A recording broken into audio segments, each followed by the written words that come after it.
Relationship को sustain करना, उसको मेंटेन करके रखना, उसको रिटेन करना, उसको बहाल रखना, ये सबसे ज़्यादा इम्पॉर्टेंट चीज़ होती है, चाहे आपका किसी के साथ कोई भी रिश्ता है। अब हम लोग ज़्यादातर क्या करते हैं कि हम लोग शादियां तो कर लेते हैं। मैंने एक शॉर्ट बनाया था जिसके अंदर मैंने एक बात की थी कि शादी करना भी कोई बड़ा काम नहीं होता। हमारे यहाँ पे क्योंकि कल्चर बन गया है और हम लोग कमिटमेंट्स को भी किसी और ज़ुमरे में लेते हैं कि जिसने आपके साथ शादी कर ली, जिसने आपके साथ निकाह कर लिया, वो सच्चा इंसान है और वो he is the right partner, you have got the right and the best, बल्कि वर्ल्ड्स मोस्ट और सबसे बेहतरीन पार्टनर आपको परफेक्ट मिल गया है। और ये आपने जज कैसे किया? क्योंकि उसने आपसे शादी कर ली है। शादी को तरीके से चलाना, रखना, ना रखना, मेंटेन करना, सस्टेनेबिलिटी उसमें है या नहीं है, इज़्ज़त है या नहीं है, मोहब्बत है या नहीं है, या फिर आप कंप्रोमाइज़ कितना करते हैं, एक दूसरे की चीज़ों को आप कितना बर्दाश्त करते हैं, ये हमारे नन ऑफ आर कंसर्न्स। बस शादी हो गई है हमारी। और यही बाद में जब बुरे तरीके से हमें इसकी ग्राउंड रियलिटीज़ पता चलती हैं, फिर हम कहते हैं कि यार ये हम कहाँ फंस गए। तो हमेशा याद रखें, किसी भी रिलेशनशिप की 4 स्टेजेस होती हैं और इन 4 स्टेजेस का आपको पता होना चाहिए, क्योंकि आपको पता होगा तो आप ये रिलेशन चला पाएंगे, अदरवाइज़ नहीं चला पाएंगे। जो सबसे पहली जो स्टेज होती है ना, जिसको हम हनीमून स्टेज कहते हैं, इसके अंदर तो हर बंदा जो है, जिसको अलफ बे भी नहीं पता ना, जिसको रिश्ते के बारे में कुछ नहीं पता, जिसको शादी के बारे में कुछ नहीं पता,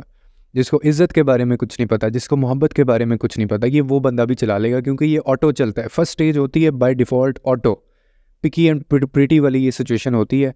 इसके अंदर आप एक दूसरे को इतने अच्छे लग रहे होते हैं, हर चीज़ नई नई होती है, आप एक दूसरे की बातें भी बर्दाश्त कर रहे होते हैं, आप कंप्रोमाइज़ भी कर रहे होते हैं, और आप फोर्स भी नहीं करते किसी चीज़ के लिए एक दूसरे को। और अगर कहीं थोड़ा बहुत इख्तलाफ हो भी जाता है तो उस इख्तलाफ को भी आप बड़े अच्छे तरीके से मैनेज कर लेते हैं। और ये बड़ी इनिशियल स्टेज होती है जो कि शादी में या रिश्ते में होती है, जिसको आप हनीमून स्टेज कहते हैं, कि अभी ये प्यार मोहब्बत वाला आपका टाइम चल रहा है। मतलब अगर वो हमारी ज़ुबान में कहें तो एक दूसरे के बारे में अभी आपको पता नहीं चला है कि आप असल में किसके साथ रह रहे हैं, या आपका जो पार्टनर है उसको पता चले कि मैं किस बला के साथ रह रहा हूँ, क्योंकि टाइम नहीं मिला होता ना। आपने किसी के बारे में कुछ जानना है तो you have to spend time with them ना, आपको उनके साथ टाइम गुजारना है, तभी तो उनकी चीज़ों का पता चलेगा, उनकी आदतों का, उनके लाइक्स और डिसलाइक्स का आपको। तो इसके अंदर हनीमून स्टेज को गुजार लेना is not a big achievement, और इसको सेलिब्रेट भी नहीं करना चाहिए कि जी हमने शादी का अल्हम्दुलिल्लाह पहला साल हमने मुकम्मल कर लिया। और वो पहली एनिवर्सरी जो होती है वो सेलिब्रेट भी बहुत जोश व खरोश से की जाती है, जो कि जिसमें आपका कोई किरदार नहीं होता, आपका कोई रोल नहीं होता, ठीक है। वो बाय नेचर अपनी जबिलत के मुताबिक, और वो बंदा अपनी जबिलत के मुताबिक आप टाइम गुजार रहे होते हैं। यानी इसके अंदर आपको लगता है कि जी you have got and you have found your soulmate, आपको मिल गया है कोई, और आप उस चीज़ को फिर फैंटेसाइज करना शुरू कर देते हैं फ्यूचर के बारे में भी, क्योंकि you have got each other ना, आप लोग शुरू में एक दूसरे को मिले हैं। अब इसके बाद जो दूसरी स्टेज आती है ना, वो होती है जिसको मैं कहता हूँ कि ये टेस्टिंग स्टेज होती है, या ज़्यादातर आप लोग जो है वो इसको कहते होते हैं कि जी द रियलिटी स्टेज जिसको कहते हैं, कि जहाँ पे आपको एक दूसरे की रियलिटी को मान लेना चाहिए। यानी हनीमून स्टेज पूरी हो गई, अब क्या स्टेज आ गई है? आपको वो सारी चीज़ें जिस पे आप एक दूसरे को बर्दाश्त भी करते थे, आप एक दूसरे से मोहब्बत भी करते थे, ना वो डिज़ायर रहती हैं, ना फिज़िकल डिज़ायरेबल रहता है आपका, और ना ही आप एक दूसरे को अच्छे लग रहे होते हैं। एक दूसरे के अंदर फॉल्ट्स नज़र आना शुरू हो जाते हैं आपको।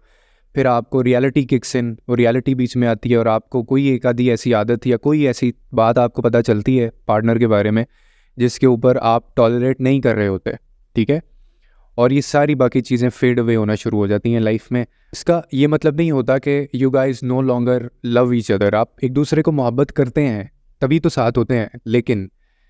आप एक रियलिटी पर्सपेक्टिव से इस रिश्ते को सोचना शुरू कर देते हैं कि यार असल में शादी का मतलब ये होता है, शादी ऐसे होती है, सच्चाइयाँ होती हैं, तल्ख हकीकतें होती हैं,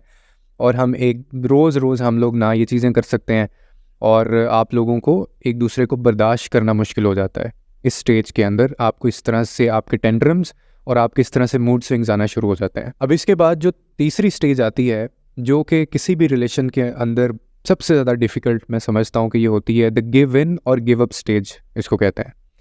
यानी इसके अंदर आपको वो छोटी छोटी चीज़ें भी जिस पे कभी आपने नोटिस नहीं किया होता, उन चीज़ों पे भी आपकी लड़ाइयाँ शुरू हो जाती हैं, आपके आर्ग्यूमेंट्स हो रहे होते हैं, आप एक दूसरे को बिल्कुल टॉलरेट नहीं कर रहे होते हैं। और इसमें एक चीज़ फिर ये होती है कि आप यू स्टार्ट डाउटिंग, एक दूसरे के ऊपर आप डाउट करना शुरू कर देते हैं, जो कि बाद में बदगुमानी पैदा करती है ये चीज़, और आप मज़ीद इनसिक्योर हो जाते हैं अपनी रिलेशन को लेके। A lot of fights happens, बहुत सारी लड़ाइयाँ होती हैं, झगड़े होते हैं, सुलह भी हो रही होती है, लेकिन यानी मोहब्बत से और आराम सुकून से जो गुजारने के दिन हैं वो कम हो जाते हैं, और लड़ाई झगड़े वाले जो दिन हैं वो ज़्यादा शुरू हो जाते हैं। और वो इसी वजह से हो रहा होता है कि आप दोनों एक पेज पे नहीं होते, आप आई टू आई नहीं देख रहे होते चीज़ों को, या पर्सपेक्टिव को जो है वो आपका एक नहीं होता है, और आप एक दूसरे के ऊपर कोई ख़ास ट्रस्ट भी नहीं कर रहे होते। यानी आप एक बंदा जो है वो अपनी रिस्पॉन्सिबिलिटीज़, अपने हकूक़ और वो अपनी जो है ना चीज़ें गिनवा रहा है कि मैंने रिश्ते में ये किया, मेरी वजह से ये होता है, और वो दूसरा है वो अपनी अहमियत आपको बताना शुरू हो जाता है कि मेरी वजह से ये चीज़ें चलती हैं, मैं घर का काम करता हूँ या चलाता हूँ, मेरी वजह से जो है वो घर के सारे मामला चल रहे होते हैं। और ये ऐसी लड़ाई है कि जब किसी भी रिश्ते में ये आ जाए ये कभी ख़त्म नहीं होता, क्योंकि दोनों का रोल होता है, किसी एक का कभी भी नहीं रोल होता है। वन मैन शो शादी होता ही नहीं है, घर बीवी के बगैर नहीं चलता, और बाहर के मामला जो है वो शौहर के बगैर नहीं चलते। जिस दिन शौहर ने ये चीज़ें जतानी शुरू कर दी, जिस दिन बीवी ने ये चीज़ें जतानी शुरू कर दी, तो हेयर कम्स अ वॉर, और वो बैटल फील्ड बन जाता है, और फिर ये सारी ज़िंदगी यही चलता रहता है। ये होती है तीसरी स्टेज जिनमें से लोग अमूमन गुजर रहे होते हैं, और यही वो स्टेज होती है जहां आपके ब्रेकअप्स होते हैं। यही वो स्टेज होती है कि बड़ी हाई पॉसिबिलिटीज़ होती हैं, हाई चांसेस होते हैं कि इस स्टेज पे आके लोग सेपरेट हो जाते हैं, या फिर दूसरी शादियों की तरफ चले जाते हैं, या फिर ये होता है कि वो कोई ना कोई ऐसा फ़ैसला ले लेते हैं, या उनके यानी जैसे कहते हैं ना कि अलहदगी इख्तियार कर लेना, यानी डिवोर्स लिटरली नहीं देते लेकिन अलग हो जाते हैं। वो जो है वो अपनी घर चली जाती है, या शौहर जो है वो घर उसको नहीं रखना चाह रहा होता। तो ये बड़ी हायर स्टेज होती है, डिफ़िकल्ट होती है सबसे ज़्यादा, और इसके अंदर सबसे ज़्यादा रिश्ते टूटते भी हैं और सबसे ज़्यादा रिश्ते बनते भी हैं। ये जो मैंने आपको थर्ड स्टेज बताई है, ये जो सेपरेशंस होती हैं या जो अलग हो जाता है या अलहदा आप लोग हो जाते हैं, उसकी रीज़न यही होती है कि अगर आप दोनों मैच्योर नहीं होते, या दोनों में से कोई एक बंदा भी मैच्योर नहीं होता, तो अनफॉर्चुनेटली फिर इसमें चीटिंग भी आ जाती है, इसमें फिर अफेयर्स भी आ जाते हैं, एक्स्ट्रा मैरिटल अफेयर्स, रिलेशंस भी आ जाते हैं, क्योंकि आप एक नए टेस्ट और एक नई लाइफ की तरफ जाना चाह रहे होते हो, क्योंकि आपकी हर चीज़ जो रिश्ते में पहले थी, मोहब्बत, सेंटिमेंट्स, एहसासात और जो भी आपका एक दूसरे के साथ होता है, वो सारा का सारा फेड अवे हो चुका होता है, और वो ड्राई हो चुका होता है और कोल्ड हो चुका होता है। इसीलिए फिर इसका यही एक हल बचता है कि आप अलग हो जाते हैं। अब आते हैं फोर्थ स्टेज की तरफ। अब ये वो स्टेज होती है जिस तक बहुत कम लोग आ पाते हैं, और ये वो स्टेज है जहाँ पे you guys accept each other, आप एक दूसरे को एक्सेप्ट करते हैं, ना सिर्फ एक दूसरे को बल्कि आपको रियलाइज़ होता है कि आप लोग you are two different individuals and you both are imperfect, आप दोनों ही परफेक्ट नहीं हैं, और फॉल्ट्स एंड फ्लॉज जो होते हैं वो हर एक में होते हैं। और जो रिश्ता चलाना जो होता है ना, वो इसी का नाम होता है कि आपने मुझे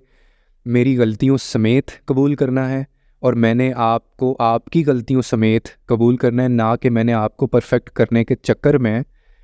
आपके जहन का या आपको मैंने टफ़ टाइम देते रहना है, और मैंने अपनी गलतियों पे ध्यान नहीं देना, कंप्रोमाइज़ नहीं करना,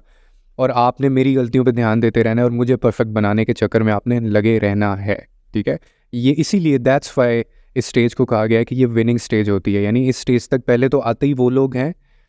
जो मेच्योर होते हैं थोड़े से, क्योंकि अदरवाइज़ वो थर्ड स्टेज पे गिव अप कर देते हैं। तो विनिंग स्टेज तक आने तक आप बहुत सारी चीज़ें रियलाइज़ कर चुके होते हैं, और ये सबसे खूबसूरत स्टेज होती है, क्योंकि इसके अंदर आप दोनों एक दूसरे को बिल्कुल अच्छे तरीके से समझ चुके होते हैं, नॉट एज अ पार्टनर